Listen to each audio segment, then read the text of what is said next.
compares to the idea and the feeling of absolute peace between these two nations. Is that affordable? Is that possible in the next few weeks, months, maybe not years?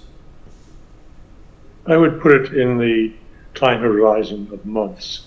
There are a lot of technical issues at every stage of amelioration of the ceasefire until it becomes something that is broad and comprehensive and understandable to the public.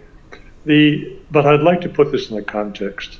When Mr. Trump and Mr. Putin spent 2 hours and 28 minutes several days ago on their telephone call, you can be certain that the specifics of the ceasefire, temporary or otherwise, were only a tiny portion of the time they spent.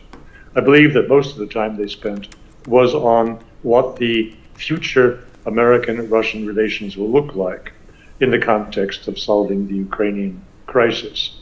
The Ukrainian crisis is a subset of the general security crisis in Europe and in the world at large. Mr. Trump is often denounced as an isolationist. I believe that's an entirely wrong reading of the man. He is denounced as a businessman who is only interested in transactions. That is also an artificial and wrong understanding of the man. He and his team have a vision for reordering the world order based on something like Yalta II.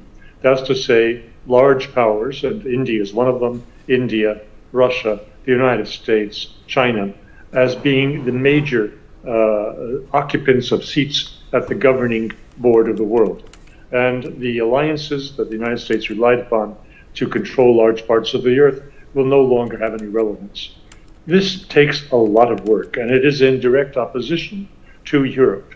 I see now a reconstruction of World War II between the Axis powers and the Allied powers.